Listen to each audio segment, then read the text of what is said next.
Oui, bonjour, bonsoir. Je m'appelle Bertin Badiambile. Je ne suis pas un journaliste.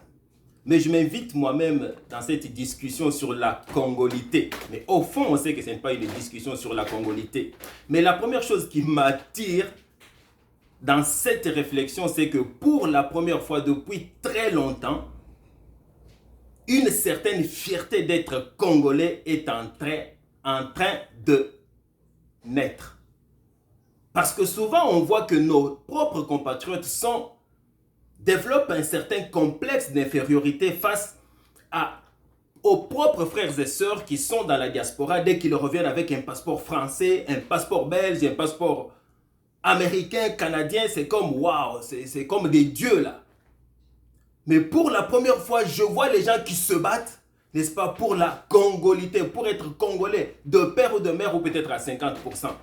Et je pense que c'est comme un point de départ si on veut développer ce pays-là. Quand nos propres enfants, petits-enfants, commencent à développer une certaine fierté d'être congolais, au lieu de toujours vouloir être autre chose, je pense que c'est un très bon départ. Donc ceux-là qui obligent les autres à se taire, sinon ils vont se retirer de ceci, de cela, je pense qu'ils n'ont pas compris l'importance, n'est-ce pas, de cette discussion. Alors, je me suis dit, je vais essayer un peu de regarder quels sont les points chauds de la discussion entre les deux camps. Je vois une des questions qui reviennent, c'est une loi. On parle évidemment de ce projet de loi Tchani, n'est-ce pas, pour être président ou occuper certains postes clés qui ont trait à la sécurité du pays, de souveraineté. Il faut être congolais de père et de mère. Et d'emblée, on entend de plusieurs parts, c'est une loi qui crée la division, c'est une loi qui discrimine. Moi, personnellement et sincèrement, je ne vois pas quoi de spécial comme division ou quelque chose de spécial comme discrimination cette loi peut apporter dans le pays plus que les autres lois. Tout d'abord, nous devons être très très fins dans nos analyses. Vous savez, le bourreau là, il a souvent tendance à faire quoi? Le bourreau a tendance à faire souffrir la victime et puis de rendre la victime coupable. C'est comme la victime, si vous pensez à des femmes qui sont battues, à des enfants qui sont battus, je parle des abus là, parfois la victime commence à se condamner elle-même. C'est à cause de moi qu'il est devenu comme ça, c'est à cause de moi. Si on réfléchit bien là, tout d'abord, chers compatriotes, n'acceptez pas ce qu'on est en train de s'aimer dans nos têtes là. Nos propres frères et sœurs qui sont congolais peut-être à 50% parce qu'ils ont un de leurs parents qui vient d'une autre nation, ont toujours été nos frères et ce seront toujours nos frères parce que ce sont vos cousins, ce sont... Et si tu as mis au monde un enfant là avec quelqu'un de notre pays, est-ce qu'il est moins enfant, tu l'aimes moins? Il est moins congolais. Et vous comprenez qu'on n'est pas dans ça. Et puis le Congolais a toujours été un des peuples, n'est-ce pas, très très accueillant. Et si on peut parler de droits de l'homme, n'est-ce pas, sauvons, n'est-ce pas, on demande aux organismes humanitaires, quelque chose est en train d'arriver contre une portion des gens, contre une petite race, contre une minorité visible quelque part. Évidemment, il ne faut pas parler de cela aux Congolais. Parce que le Congo a toujours été un endroit où tout le monde est bien accueilli. Et d'ailleurs, quand tu viens de l'extérieur dans ce pays-là, ton père est gabonais, ta mère est congolaise, tout le monde te respecte. Je n'ai jamais entendu, on a vécu dans des quartiers, on avait des enfants qui étaient des enfants métis. Ils ont toujours été nos frères, nos amis. On n'a jamais eu ce type de problème-là. Donc, il ne faut pas accepter le Congolais d'être victimisé là, d'autres, alors que c'est peut-être toi qui es la victime. Maintenant, on fait de toi comme si toi tu étais le bourreau qui est en train. Premièrement, la façon dont on est en train de parler de la discrimination là, ceux-là qui en parlent, on dirait qu'au Congo, il y a un drame qui va se passer là. On dirait qu'il y a comme quelque chose qui s'est passé au Rwanda, un génocide, alors qu'on est très loin de là. Et le peuple congolais, on sait que ce n'est même pas un peuple sanguinaire. Et si on devrait se plaindre dans ce sens-là, de qu'il y ait une minorité qui est comme mise de côté ou discriminée, c'est le Congolais de père et de mère qui a été souvent discriminé dans ce pays-là. Et c'est la vérité. Allez un peu regarder tous les postes clés, surtout les dernières 20 ans de cette administration que vous tous vous connaissez. C'est qui occupait les postes clés de prise de décision? Vous allez dans des commerces, est-ce que c'est des Congolais de père et de mère qui occupaient, ou ce sont souvent les étrangers qui peuvent être Congolais de père simplement ou de mère simplement, ou carrément des étrangers qui ne sont pas Congolais? C'est eux qui occupent, n'est-ce pas, toutes les finances du pays. Et pendant cette administration, c'est qui était à la tête des douanes? Souvent, que ce soit les douanes ou des postes clés, là, c'est des gens où on a des doutes, n'est-ce pas, sur leur origine. Donc, s'il y a quelqu'un qu'il faut sauver, là, du point de vue humanitaire, ce n'est pas les étrangers dans ce pays-là. C'est totalement ridicule. C'est le Congolais de père et de mère qui est vraiment, comme en ce moment, je peux dire, tout le monde marche sur lui. Ils sont extrêmement pauvres dans leur pays. Qu'ils soient dans leur pays ou qu'ils aillent en France, partout là, ils sont toujours... Ailleurs, ils font quoi? Des travaux de manufacture. Ils travaillent du matin jusqu'au soir. Et dans leur propre pays, ils sont extrêmement pauvres. Donc, s'il faut parler dans ce sens-là, la personne qui est déjà discriminée dans son propre pays, c'est le Congolais. Donc, ce n'est pas au Congolais que vous devez donner cette leçon-là. Il est le plus pauvre de la planète. Je parle du Congolais de père et de mère. Alors, d'ailleurs, prenons, parce que tous vous avez voulu, n'est-ce pas, personnaliser cet discours à un individu qui est Katumbi. Est-ce que Katumbi vit dans une situation telle qu'on doit avoir pitié de lui au Congo? Ou bien il est super riche sur la terre des Congolais. Et d'ailleurs, c'est lui qui est en train de donner un peu de miettes aux Congolais de père et de mère. Je vois là, il donne un peu et puis c'est eux là qui se mettent maintenant à se battre entre eux. Donc, n'acceptez pas ce qu'ils sont en train. Ils sont en train de vous pousser à endosser une responsabilité qu'on n'a pas. Le Congolais de père et de mère a toujours été très accueillant. C'est au contraire ceux qui viennent de l'extérieur qui occupe toute la richesse. Quand le président Tshisekedi a pris le pouvoir, je me souviens, une de ses premières choses, je veux que le Congolais devienne aussi millionnaire, même milliardaire, parce qu'il n'y en a pas.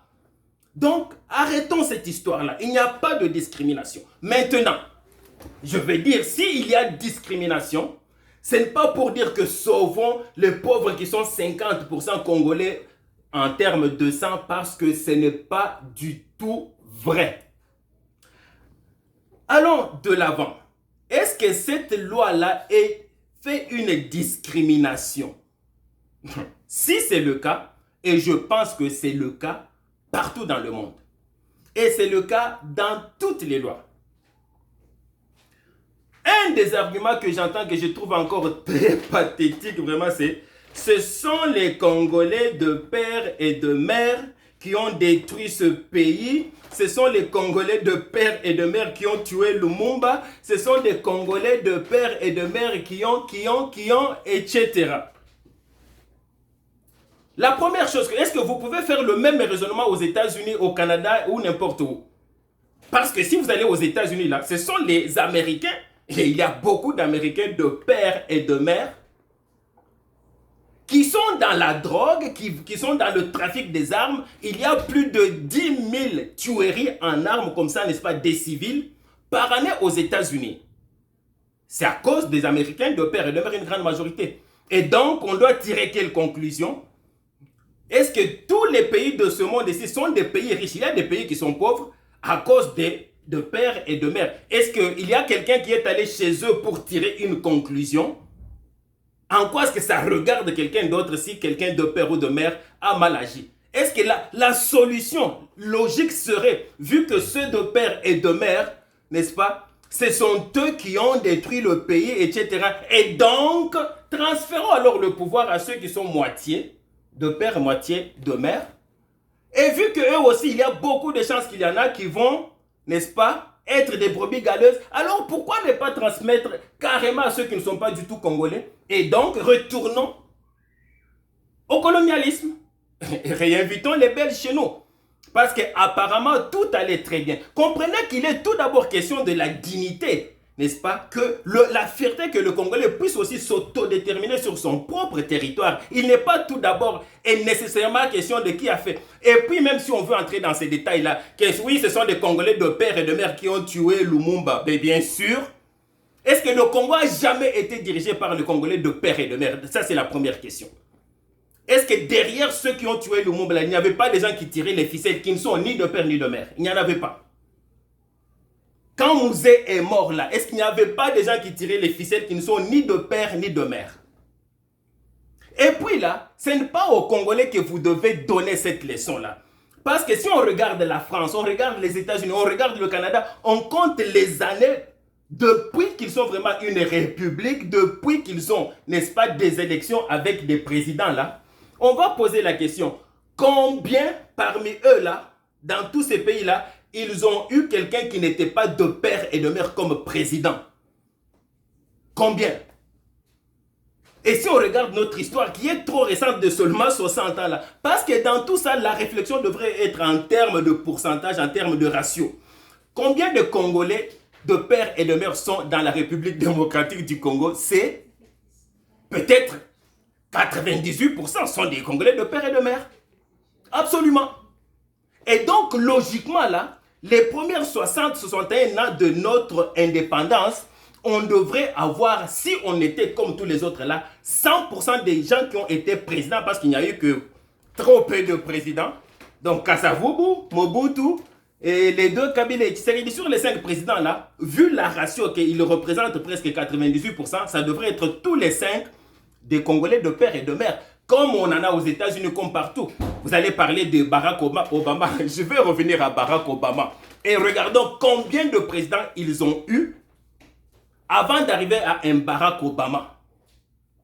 Et d'ailleurs, ça m'étonne beaucoup que les gens fassent des comparaisons. Eh, mais vous avez vu aux États-Unis. Nous venons d'avoir 20 ans où nous étions dirigés par quelqu'un dont les origines sont douteuses. Ah, vous allez dire, non, non, c'est un Congolais là de père et de mère. Oui, dites-le, mais il n'y a personne qui vous croit. Ok. Comment est-ce qu'on doit vous croire? On sait que quand on est africain, là, si ton frère est ministre, tout le monde va le savoir. Eh, c'est mon frère. Même si tu es un cousin très lointain, là, tu vas dire à tout le monde, c'est mon frère. Et s'il est président, mon Dieu, vous avez vu combien de gens de famille présidentielle de Tshisekedi sont sortis? Même ceux que Tshisekedi ne connaît pas. Et donc, vous allez me dire que Kabila Joseph est de la famille, n'est-ce pas, de Kabila, et puis les Étienne Kabila, et puis les Ibrahim Kabila ne reconnaissent pas leur frère président. Est-ce que ça existe? S'ils le refusent, parce que ce n'est pas leur frère, point et trait. Mais nous avons vécu dans ce pays-là où vous dites que il y a c'est comme si une dictature veut naître, des pères et de mères veulent discriminer les autres. Non, ce sont des pères et de mères qui ont toujours été discriminés dans ce pays-là. Et c'est la vérité. Ce sont des pères et de mères qui ont discriminé. Ils sont tous pauvres. Quand on regarde tous les postes clés, qui est en affaires, qui fait des affaires, qui donne des jobs, etc. Il y a même des gens qui tuent. J'ai vu qu'il y avait, je ne sais pas si c'était des Chinois ou des Indiens, qui ont tué les Congolais de père et de mère dans leur propre pays et rien n'a été fait. Et vous dites que les autres sont en ce moment qui vont être discriminés. Non, c'est le Congolais de père et de mère qui est discriminé. Comment se fait-il qu'une petite histoire de 60 ans d'indépendance, 20 ans, par quelqu'un qui n'est ni de père ni de mère, qui a dirigé, et il y a des mains noires qui tirent les ficelles, qui s'assurent que c'est comme ça. Et ce sont ces mêmes mains noires-là qui continuent, qui ont peur que quelqu'un de père et de mère puisse régner dans ce pays-là. Désiré Kabila est arrivé au pouvoir. Est-ce qu'il est resté au pouvoir? Pourquoi? Parce qu'il était de père et de mère. Donc, si jusqu'à présent il n'y avait que de père et de mère, ça aurait été très normal. Et là, on pouvait même commencer une nouvelle discussion. Si on était assez souverain, dire que non, écoutez, on doit ouvrir un peu, élargir l'accès à ce poste-là à d'autres, certains de nos frères, parce qu'ils ont des capacités. Tout d'abord, mettez de côté cet argument-là ridicule que ce sont ceux de père et de mère qui ont fait ceci. Ça n'a aucun sens. La seule réponse, solution, si ceux de père et de mère, il y en a qui ont détruit le pays. Il y en a aussi beaucoup d'autres qui peuvent faire un bon travail. Alors, c'est question que dans notre organisation, on soit capable de sélectionner ceux qui sont bons et qu'il y ait des débats qui se font. des débats, qu'on connaisse la personne, qu'on fasse des enquêtes, etc. pour que ceux qui sont de père et de mère et qui sont des bonnes personnes, parce que c'est quoi le message qu'on est en train d'envoyer à nos enfants dans ce pays-là? On est en train d'envoyer le message comme quoi, quand tu es de père et de mère, tu ne vaux rien. Donc il faut absolument... Donc c'est comme... Je vois nos jeunes là, même nous-mêmes, ça a commencé depuis très longtemps là. On joue au football, tu fais très bien ta dribble. Ah, tu vois, moi je joue comme un petit blanc. C'est ça, je joue comme un petit blanc. Alors que quand on est chez les blancs là, ils savent très bien que les noirs sont très forts physiquement, ils sont très forts dans le soccer, mais à cause de ce qui est mis toujours dans notre cerveau, qui est un complexe d'infériorité, il n'y a plus grand chose là que nos enfants sont en train de produire. Et donc cette discussion, ne la prenez pas au sérieux. Et ça m'étonne que des grands intellectuels dans ce pays-là, on est capable de leur donner des petites miettes là, et puis ils commencent à défendre des choses qui ne sont pas défendables. Vous allez me dire, mais où est le problème? Le problème a déjà été dit. Est-ce que c'est dangereux que quelqu'un qui n'est pas de père et de mère puisse diriger ce pays-là? En soi, ça ne devrait pas être dangereux. Ça devrait être une chose normale dans un pays qui est organisé. Mais nous ne sommes pas un pays qui est organisé. Prenons les États-Unis. Je vais vous montrer, la différence est énorme dans la situation de Barack Obama et la situation, n'est-ce pas, de notre pays. Les États-Unis, comme la France, comme le Canada, sont des pays qui ont déjà, depuis des siècles, développé des institutions fortes. Au point que un individu fort ne peut rien faire. Au point que si on prenait même un Barack Obama qui a un agenda caché, parce qu'il veut favoriser peut-être des partenaires extérieurs, il veut favoriser peut-être son pays d'origine de son père, il ne va pas réussir. La preuve, c'est quoi? Souvenez-vous, dans les années 1972-1974, eux, ils sont capables de démettre, de commencer leur processus là qu'ils appellent impeachment, de bouter dehors un président. Richard Nixon a été bouté dehors pour un petit rien, c'est quoi? Ah, espionnage. Ils avaient des écoutes téléphoniques, ils ont espionné l'autre parti, n'est-ce pas, compétitif à eux. Il a été mis dehors et c'est son vice-président qui l'a remplacé. Bill Clinton a été jugé et pour peu, n'est-ce pas, il a failli être mis dehors. Qu'est-ce qu'il a fait tout simplement? Ah, il a eu soupçonné de relations sexuelles, pas même avec une mineure, avec une femme de 25 ans. Et nous avons vu Donald Trump, quelqu'un de très fort en caractère, qui ne voulait pas partir parce qu'il croyait que, il continue à dire aujourd'hui qu'on a volé ses élections, il ne voulait pas partir, mais les institutions sont tellement fortes qu'il a fini par partir. Est-ce que la même chose peut se produire chez nous au pays, au Congo?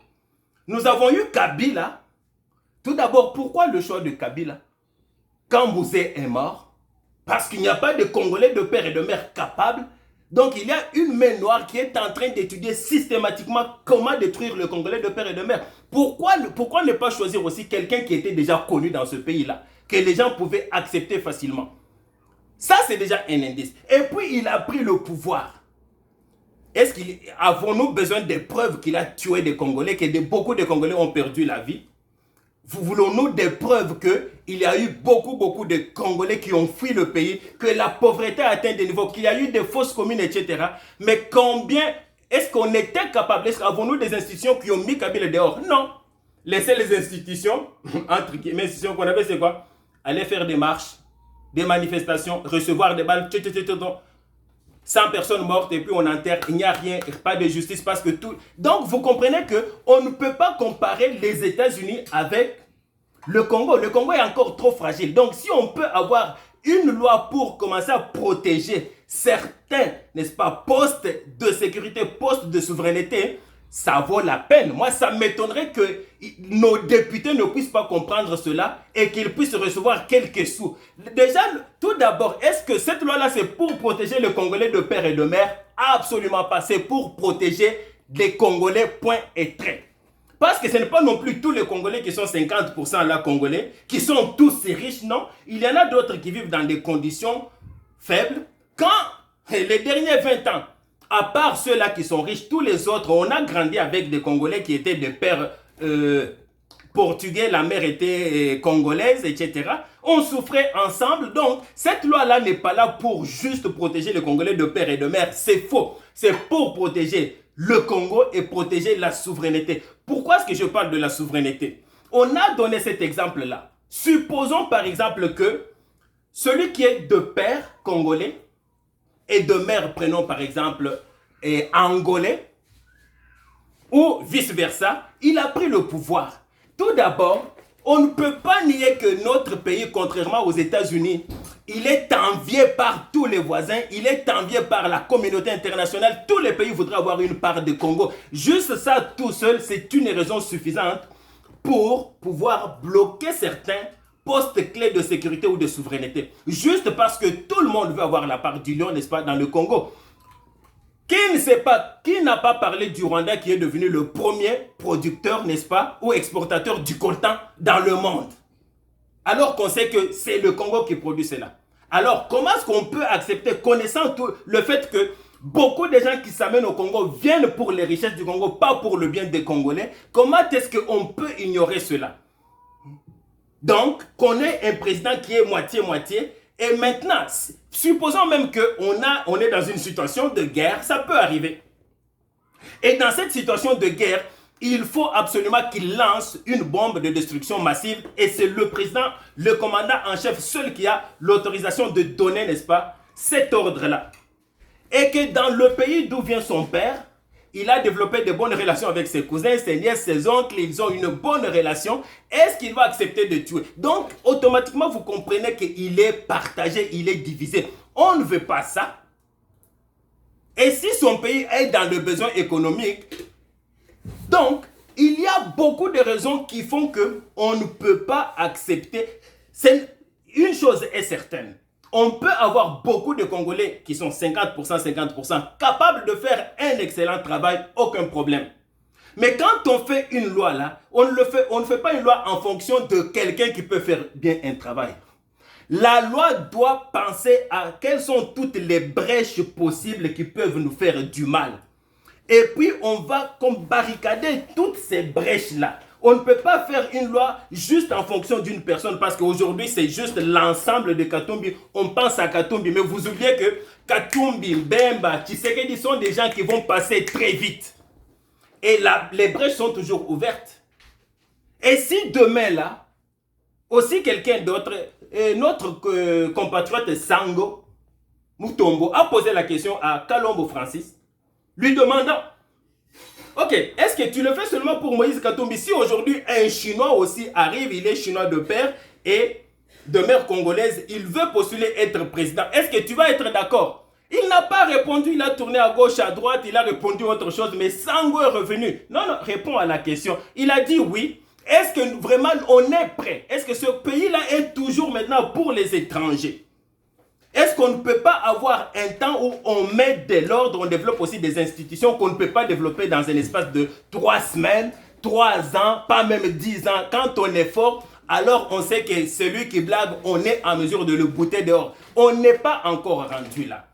Donc, parler de discrimination, et puis pourquoi parler, oh, c'est de père et de mère qui a fait cela, et donc on doit le mettre dehors. Franchement, soyons sérieux là. Si aujourd'hui, n'est-ce pas, tu as de l'héritage à donner à tes enfants, qui sont de père et de mère, et puis par hasard, n'est-ce pas, une moitié de tes enfants là ne sont pas de bons enfants, et tu vas faire quoi? Parce qu'ils ne sont pas de bons enfants, et puis ils vont te poser des problèmes, donc ils n'ont plus droit à l'héritage. Il faut maintenant appeler les neveux, et puis si les neveux ne sont pas bons, aller chercher les voisins, ainsi de suite. Non, vous ne pouvez pas tenir ce discours-là en France, vous ne pouvez pas tenir ce discours-là aux États-Unis.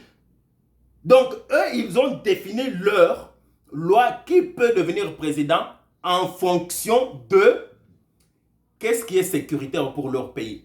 S'ils voient que ça, c'est dangereux, ils vont barricader. Pourquoi le Congolais ne peut pas faire la même chose? Et je passe à la question de, oh, la Constitution. J'ai vu des gens là brandir la Constitution, la Constitution, la Constitution. Au nom de la Constitution, on ne peut pas le faire. Parfois, ne pas beaucoup étudier là, je pense qu'on a un sens pratique, on comprend les choses beaucoup plus pratiquement.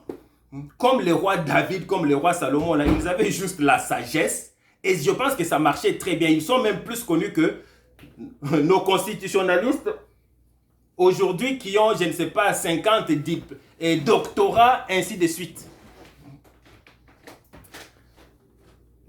C'est quoi le but de la Constitution? Parce que la Constitution, si elle ne remplit plus la raison pour laquelle elle a été créée, on doit la changer. Ce n'est plus une priorité. Désolé. Ce n'est plus. On va l'amender pour qu'elle puisse continuer à remplir la fonction.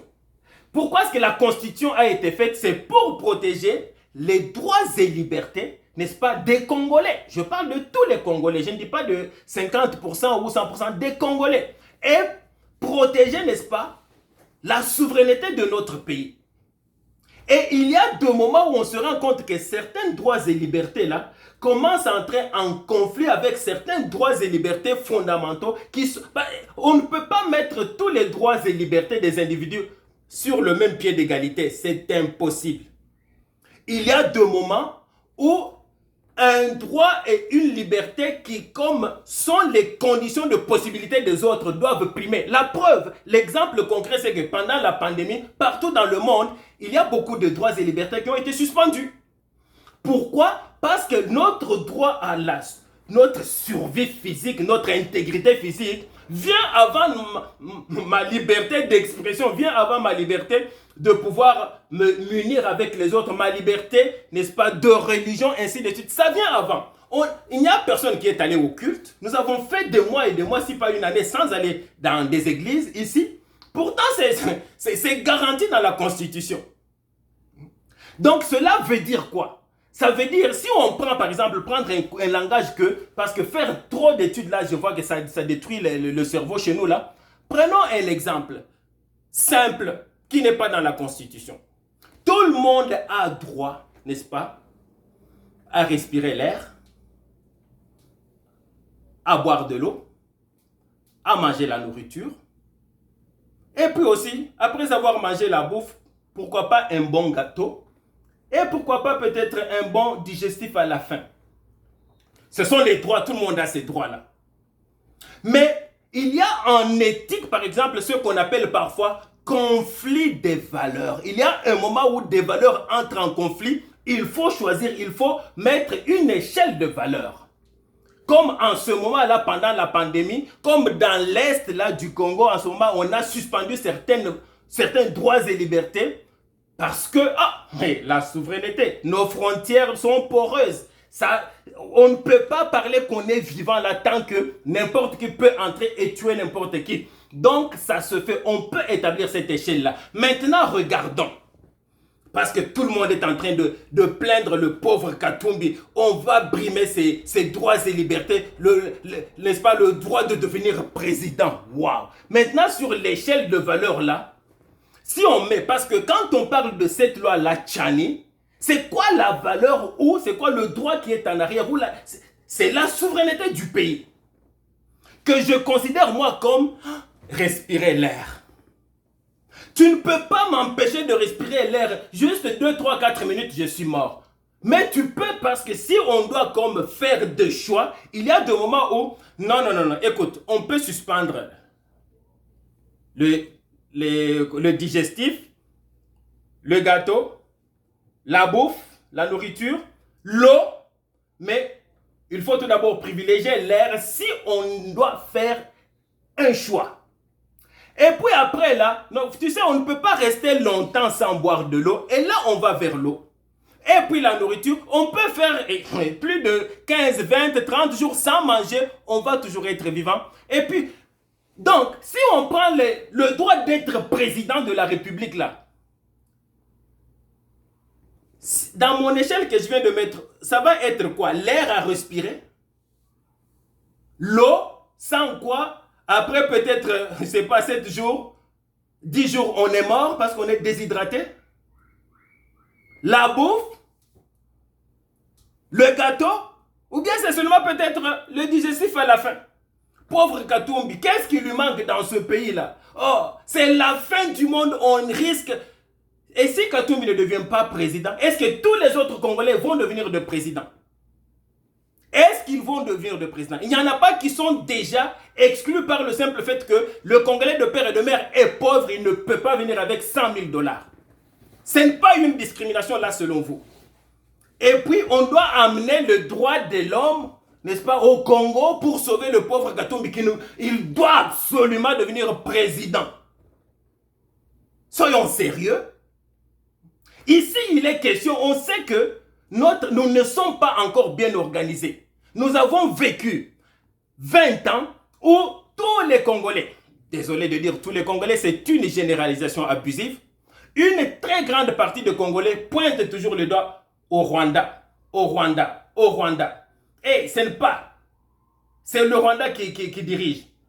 Tshisekedi a pris le pouvoir. Non, ce n'est pas Tshisekedi, c'est toujours Kabila et derrière Kabila, c'est toujours le Rwanda. Donc, est-ce que vous n'avez pas pitié de ce peuple qui a souffert pendant 20 ans, lui donner un repos aussi même pendant 50 ans, s'il vous plaît, et qu'un Congolais de père et de mère dirige et protège tous les autres Congolais, qu'ils soient de père ou de mère tout simplement, qui a dit qu'il faut absolument... Pourquoi est-ce que ça doit être dans ce pays où une petite minorité de 1-2%, on doit toujours apparaître partout, alors que ceux qui sont de père et de mère dans ce pays-là, ils sont maintenant comme une minorité, question du point de vue financier, économique, et même quand on regarde les candidats, dès que Mouzé est arrivé, on sait qu'il est de père et de mère, pas parti. Tshisekedi est là, il est de père et de mère, combattu. On parle de la dictature, ça me fait rire. Une dictature qui n'a pas de nom. D'accord, ça peut être vrai. Et puis le pire c'est quoi? On entend des radios internationales. Et puis on a même des gens très intellectuels qui répètent la même chose chez nous, des Congolais de père et de mère. On a même des princes de l'église qui répètent la même chose. D'accord, le prince de l'église a le droit de dénoncer, mais vient avec les preuves. Parce que quand Kabila était là, on disait qu'il tuait le monde. On voyait des preuves. On voyait des Koélésers qui étaient dans le feu de l'action. Ils recevaient comment est-ce qu'on appelle ça, de la fumée, là, des gaz lacrymogènes. Ils tombaient par terre, la caméra bougeait. On voyait des cadavres de morts. Ok, on a des preuves, on ne peut pas discuter. Pourquoi est-ce que vous ne sortez pas aussi les vidéos de tout le monde que Tshisekedi est en train de tuer? Pourquoi est-ce que vous parlez qu'il s'est enrichi? D'accord, c'est possible, mais sortez-nous des photos, sortez-nous des choses concrètes. Sinon, à la longue, plus vous parlez, plus vous devenez moins crédible. Il est de père et de mère. Voilà comment il est combattu. Pour la première fois dans ce pays-là, on ne parle plus de l'ANER. Moi-même, là, je ne sais même pas c'est qui est le patron de l'ANER. Depuis que Calais va quitter, il est en train de se cacher. Aujourd'hui, on entend parler de qui? L'IGF. L'IGF, la justice. Finalement, quelqu'un qui a la bonne volonté de faire quelque chose, mais regardez comment il est combattu. Et vous allez dire que c'est la discrimination. Non, c'est celui de père et de mère qui est discriminé dans son propre pays. Donc, ne mentez pas au peuple. Le peuple congolais, ne vous laissez pas mentir. Député, que cette voix-là soit votée. Qu'est-ce que vous allez laisser à nos enfants? La fierté d'être des gens toujours qui, quand ils voient un Chinois arriver, tout le monde s'incline. On voit un Pakistanais, tout le monde s'incline. Toutes les choses dans ce pays-là appartiennent aux étrangers. Et puis on vient encore, toi qui es victime, on veut encore te culpabiliser davantage et tu acceptes ça. Députés, vous êtes les intellectuels, défendez ce pays-là. Les Congolais qui ne sont pas Congolais de père et de mère ne sont pas nos ennemis. Ce sont nos frères et sœurs. Nous avons vécu avec eux, nous les avons bien accueillis. On n'a jamais trouvé les cadavres de Congolais de père. Nous, les Congolais d'origine, on n'est pas des gens qui tuent, on n'est pas sanguinaires, on ne connaît pas le poison. Ce sont des choses qui viennent de l'extérieur. Donc, je vais revenir avec le numéro 2 de mes vidéos. Et peut-être 3, je suis trop occupé, je ne suis pas un journaliste pour entrer. Mais j'adore cette discussion, sincèrement, parce que finalement, on est fiers, les gens se disputent d'être Congolais. Alors qu'avant, tout le monde voulait être Canadien, Français. Je vous salue.